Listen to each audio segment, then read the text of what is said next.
বন্ধে গুরুপদদ্বন্দ্বং ভক্তবৃন্দ সহনীতম শ্রী চৈতন্য প্রভুং বন্দে নিত্যানন্দ সহিতম শ্রী নন্দনন্দনং বন্দে রাধিকা চরণোদয়ং গোপীজন সমাযুক্তং বৃন্দাবন মনোহরম নারায়ণ নমস্কৃত্য নরং চৈব নরোত্তমং দেবীং সরস্বতীং ব্যাসং ততো জয়মুদীরয়ে।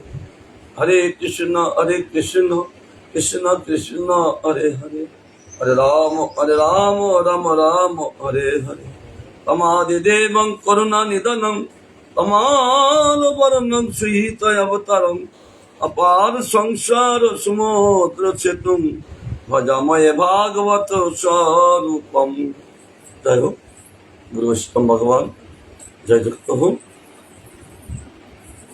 আমরা এখন আস্বাদন করব ধর্ম বিবেক।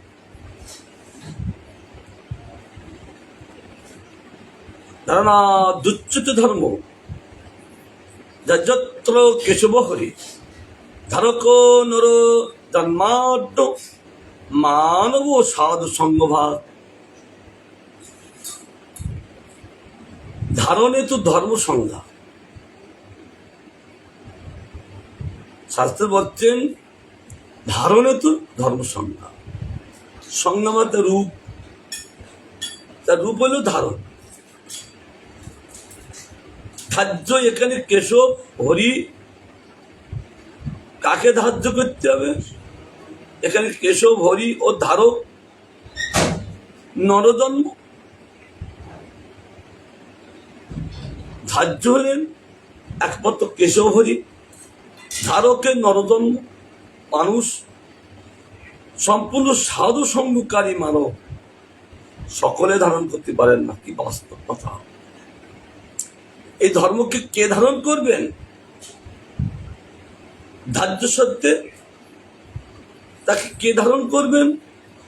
সে কেশব হরিকে নর দ্বারা। কিন্তু নর হলো বলছেন সম্পূর্ণ সাধু সঙ্গকারী। তিনি সাধু সঙ্গ ছাড়া আর কোনো সঙ্গ করেন না। সেই অল্প সঙ্গ হবে না, সম্পূর্ণ সাধু সংজ্ঞা দিচ্ছে। এবং সবসময় তিনি সঙ্গ করেন, সেই মানবই ধর্ম ধারণ করতে পারেন। বাহ, জয় হোক। সব মানব যারা সাধু সঙ্গ করে না, তারা সে ধর্ম ধারণ করবে কি করে?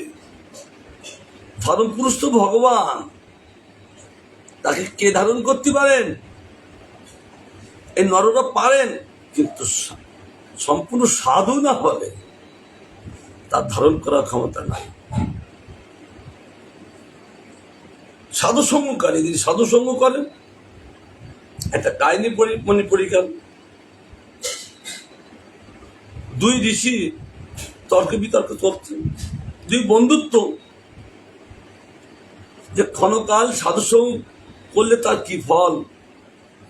ঘটনা কি, দুই ঋষি তারা বন্ধুত্ব। এক ঋষি আর এক ঋষির বাড়িতে গিয়েছিলেন, তাকে সমাদর করলেন, পূজা পালন সবকিছু করলেন, প্রসাদ দিলেন। তিনি যখন চলে আসবেন, কিন্তু সাধু গেলে কিছু দিতে হয়, দক্ষিণা সুযোগ। কিন্তু সাধুদের কাছে কি আছেন? বলছেন আমি তো 60,000 বছর তপস্যা করেছি, এ ভগবান, আমি যে 60,000 বছর তপস্যা করেছি, এই 60,000 বছর তপস্যার ফল দক্ষিণা স্বরূপে আমি এই সাধুকে দিলাম। তিনি সেই দক্ষিণা স্বরূপে নিয়ে তিনি চলে আসলেন। তারপরে কিছুদিন পরে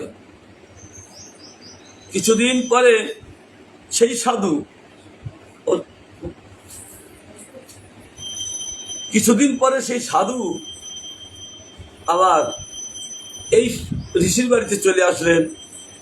তিনিও সমাধান করলেন, তাকে প্রসাদ দিলেন। তারপর তিনি চলে যাবেন, তখন এই সাধুকে কিছু দক্ষিণা স্বরূপে দিতে হবে। সাধু যদি এসে যদি চলে যায় গৃহের থেকে বা কোনো জায়গার থেকে, তার কিছু না কিছু দিতে হয়, একটা তো ফল। যদি খালি মুখে যায়, খালি হাতে যায়, তাহলে সেই মানব সেই গৃহে অমঙ্গল হয়। তার জন্য এই ঋষি বলছে, আমি এখন এখানে কি দিব?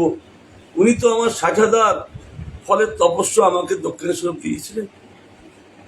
তিনি বলছেন, হে ভগবান, আমি যদি ক্ষণকাল সাধুসঙ্গ করে থাকি, এই সাধুসঙ্গের ফল আমি সাধুকে দিলাম।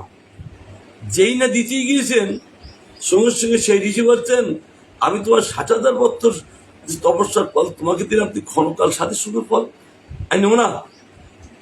এইটুকু দিলে হয় নাকি? তিনি নেবেন না। তখন তিনি বলেছিলেন, আপনি বলুন ক্ষণকাল সাধুসঙ্গের ফল কি? সম্পূর্ণ সাধুসঙ্গকারী ক্ষণকাল সাধুসঙ্গের ফল কি? সাধু উত্তর দিতে পারেন না। এখন একটা সমস্যার মধ্যে পড়ে গেছেন, তাহলে কেউ উত্তর দিতে পারেন? দুই ঋষি স্বর্গে চলে গেলেন। ইন্দ্র দেখিয়ে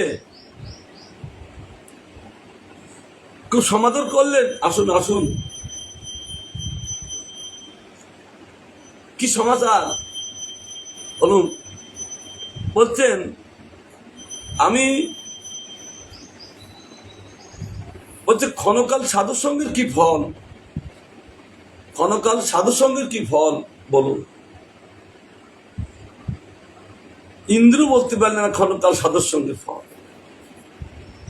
ইন্দ্র বলছে, হায় হায়, আমি স্বর্গে থাকি, আমি সবসময় তার ভজন করি, কিন্তু ক্ষণকাল সাধুসঙ্গের কি ফল আমি বলতে পারলাম না।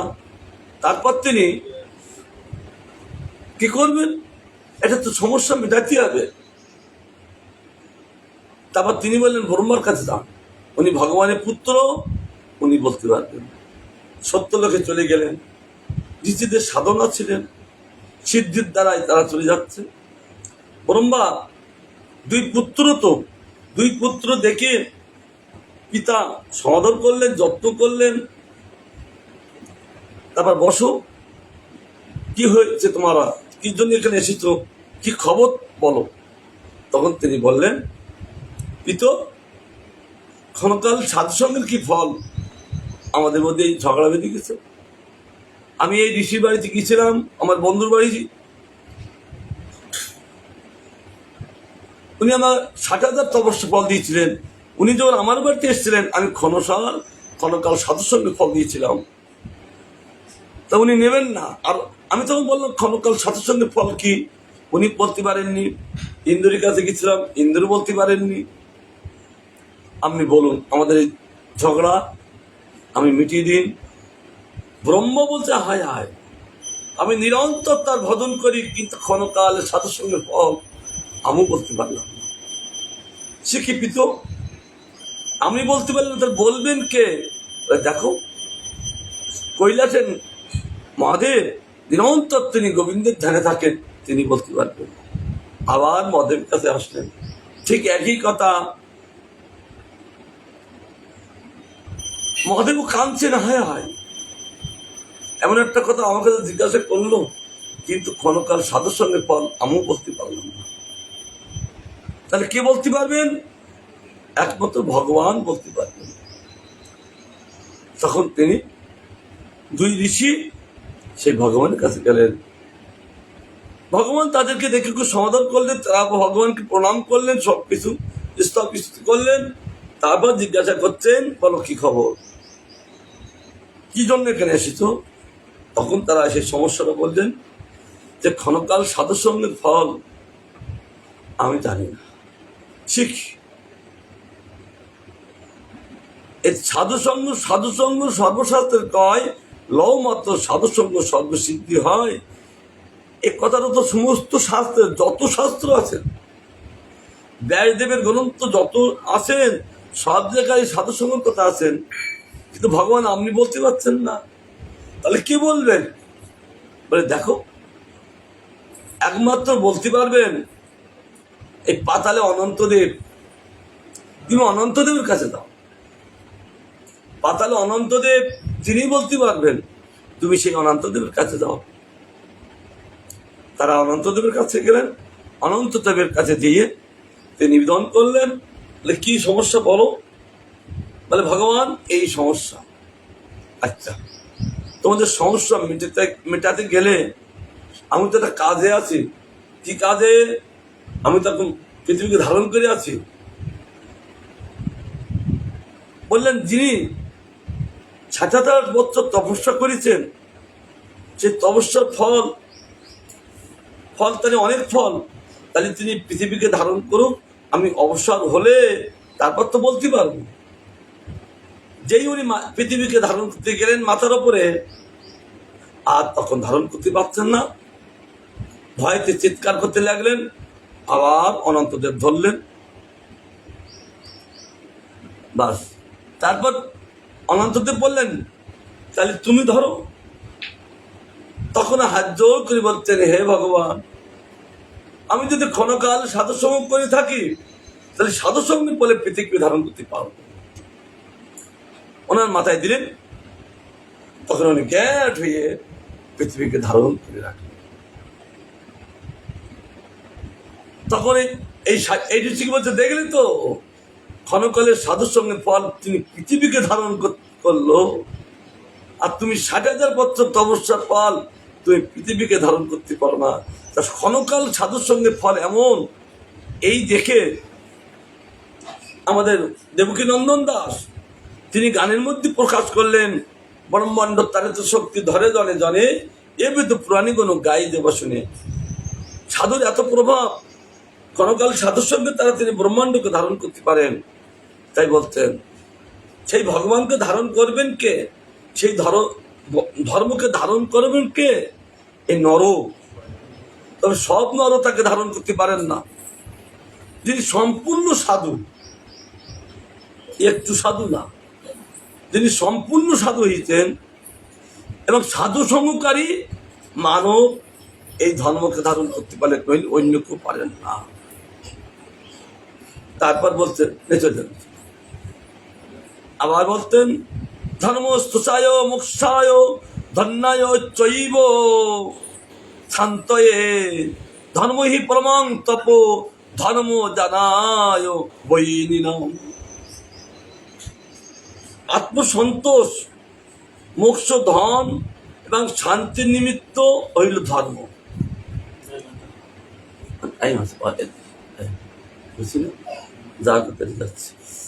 বলছেন এই ধর্মকে ধারণ করলে কি হয়? আত্মসন্তুষ্ট হয়ে যান, আত্মা শ্রেষ্ঠ মুক্তি লাভ করেন। কি মুক্তি? সব কিছু ছেড়ে দিয়ে গোবিন্দের পাদপদ্ম লাভ করার না মুক্তি, পঞ্চমুক্তি নয়, এই হলো শ্রেষ্ঠ মুক্তি। তিনি শ্রেষ্ঠ ধন লাভ করতে পারেন, কৃষ্ণ ধন, আর সেই প্রকৃত শান্তি লাভ করতে পারেন, এই হলো ধর্ম। ধর্মই পরম তপস্যা স্বরূপ এবং ধর্ম মানবের জ্ঞান কারণ। এই ধর্মই তিনি তপস্যা স্বরূপ। আবার ধর্ম মানবের জ্ঞান দান করে। যার মধ্যে ধর্ম নাই তাকে মানুষ, সেই মানুষকে জ্ঞান দান করতে পারেন না। যার মধ্যে ধর্ম আছে সেই মানব প্রত জ্ঞান লাভ করতে পারেন। ভাগবতে বলেন, বিষ্ণু হইতে ধর্ম কেন শান্তি অভয় বৈরাগ্য তথা ঐশ্বর্যাদি সম্পূর্ণ হয়। বস্তুত ভাগবত ধর্মই সকল প্রকার শান্তি সন্তোষাদির মূল। এই জন্য ভাগবত ধর্ম এত শ্রেষ্ঠ। তিনি শান্তির মূল এবং সন্তোষাদির মূল, সেই ভাগবত ধর্ম। তাই ভাগবত ধর্ম কাকে বোঝায়? সে বিষ্ণুকে বোঝায়। সে বিষ্ণু ধর্মের মূল। একথা নারদ মুনি যুধিষ্ঠির মহারাজ বলেছিলেন, মহারাজ ধর্ম করছো কোথায়? ধর্ম পুরুষকে ভগবান, আর সে ধর্মকে ধারণ করেন কে? সাধু। ওই একটু সাধু হলে হবে না, সম্পূর্ণ সাধু হওয়া। কিন্তু দেবতীমা বলছেন তার নিজের সন্তানকে, ভগবানকে, কপিল ভগবানকে মা বলছেন যে বাবা সাধু কেমন, আমি তো সাধু সঙ্গ করবো, সাধু কেমন তার লক্ষণ বলুন। তখন ভগবান বলেছিলেন তিতিক্ষব কারণিক সুইদে সর্বদেই নাম পাদাত সত্যবসন্তা সাধু সাধু ভূষণ।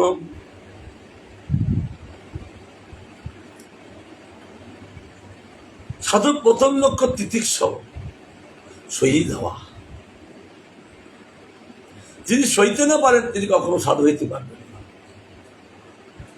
এবং জীবের প্রতি তার করুণ, জীবের দুঃখে দেখে তিনি তাকে তার দুঃখ হন। তার প্রথম লক্ষণ হলো শহীদ হওয়া সাধু। সাধু যদি সইতে না পারেন তাহলে এই ধর্মকে ধারণ করতে পারবেন না। সই গেলে তিনি সম্পূর্ণ সাধু হবেন। যিনি সইতে পারেন না তিনি কখনো ধর্মকে ধারণ করতে পারেন, অর্থাৎ ভগবানকে ধারণ করতে পারেন না। তাই সাধুর লক্ষণ প্রথম শহীদ হবে। আর কারণিক কেবল জীবের প্রতি তার করুণ দয়া, আর সর্বভূত জীব তার বন্ধু স্বরূপ। কেন? সর্বভূতের মধ্যে, জীবের মধ্যে ভগবানকে দেখছেন, তার জন্য সর্বজীব সেই সাধু হলেন বন্ধু স্বরূপ। শান্ত, অজাত শান্ত, তার কোনো শত্রু নাই, মিত্র তো নাই। সে ভগবত জ্ঞানে তাকে সকলকে দর্শন করে এবং শান্ত ভাব ধারণ করে, চঞ্চলতা নাই এবং নিরন্তর সাধুদেরকে তিনি সেবা করে থাকেন। তাই বলছেন সাধুর প্রথম লক্ষণ তিতিক্ষব, যিনি শহীদান তিনি সাধু। এরকম বিচার করলে সব বাদ পড়ে যাবে। এরকম যদি শাস্ত্রের সম্বন্ধে বিচার করা যায়, শাস্ত্রটা শ্বাস, এই শাস্ত্র শ্বাসে যদি বিচার করা যায়, সাধু পাওয়া মুশকিল। সাধু হয়েছি, সেজেছি, সাধু হওয়া অনেক দূর। আগে শাস্ত্রে বলছেন তুমি সাধু হও, এটা প্রভুপাদ বলেছেন।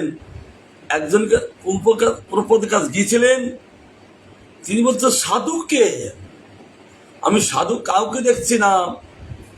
প্রভুপাদ বললেন তুমি আগে সাধু হও, দেখবে জগৎ সব সাধু। তুমি সাধু না হলে জগৎ সাধু হবেন না, তুমি আগে সাধু হও। প্রভুপাদের বিদ্যুপতিকতা তার চিত্তে প্রবেশ করলো। যখনই প্রবেশ করলো তার চিত্তবৃত্তি পরিবর্তন হয়ে গেল, তিনি প্রকৃত সাধু হলেন। আর সাধু হওয়ার সঙ্গে দেখছেন জগৎ সব সাধু। এ দেহ তো সাধু না, এ দেবের মধ্যে যিনি আছেন তিনি সাধু। এই জন্য বলছেন এই সাধু এমন লক্ষণ বলছেন। আবার বলছেন এই সকল প্রকার শান্তি, শান্তি থাকেন ভগবানের কাছে, মঙ্গল থাকে ভগবানের কাছে। এই ধর্মকে আশ্রয় করলে জীব প্রকৃত শান্তি লাভ করে।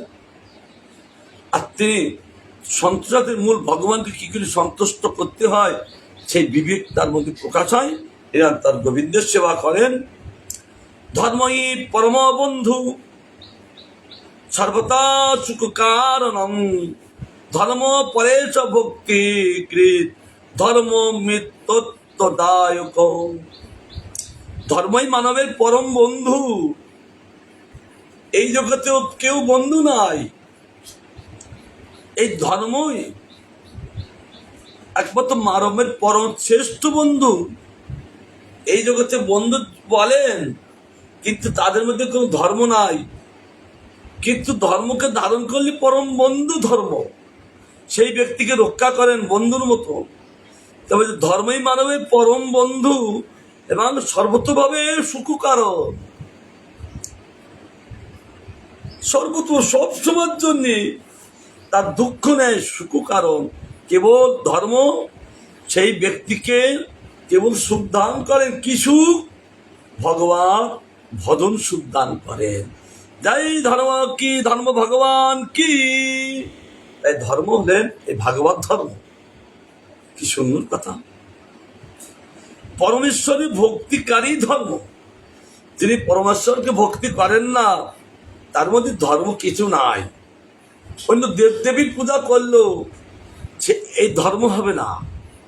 ধর্মপুরুষ ভগবান, সে ধর্মকে ধারণ করলেই ভগবানকে ধারণ করা হন। তাই পরমেশ্বরের ভক্তিকারী ধর্ম, এই ধর্মই অমৃতত্বের দাতা। এই ধর্মই অমৃত দান করেন। শ্রীকৃষ্ণ বলেন ধর্ম মত ভক্তি কৃতপ্রক্ত। কৃষ্ণ বললেন ধর্ম মত ভক্তি কৃতপ্রক্ত, আমাকে ভক্তিকারী ধর্ম। আমাকে যারা ভক্তি করে, কৃষ্ণ বলছেন আমাকে যারা ভক্তি করেন সেইটা প্রকৃত ধর্ম। আমাকে যারা ভক্তি করেন না, সেইটা প্রকৃত ধর্ম নয়। আমাকে যারা ভক্তি করে সেইটা প্রকৃত ধর্ম। ধর্ম বাস্তব হিতকারী, কেবল হিত চিত্তকে তিনি শান্ত করেন। এই জন্য বিচারে বন্ধু সংজ্ঞা। ধর্ম পিতুত্বায় ধর্ম, অমৃতত্বের নিমিত্ত। ধর্ম শুধু অমৃতত্ব দান করেন। এই জন্য ধর্ম এমন একটি বস্তু যে নিরন্তর জীবকে সুখী করেন। তাহলে এক কথায় উত্তর হলো পরমেশ্বরকে ভক্তি করলেই প্রকৃত ধর্ম। পরমেশ্বর ভক্তি না করলে প্রকৃত ধর্ম নাই। আমি এই বলে আমি গোবিন্দের কথা, গোবিন্দের ধর্মের কথা আমি বিশ্রাম দিচ্ছি। আবার গুরু বৈষ্ণবের করোনা হলে আবার আমরা আস্বাদন করব। তিনি প্রসন্ন হন। বাঞ্ছা কল্পতরুভ্যশ্চ কৃপা সিন্ধুভ্যেব চ পতিতানাং পাবনেভ্যো বৈষ্ণবেভ্যো নমো নমঃ।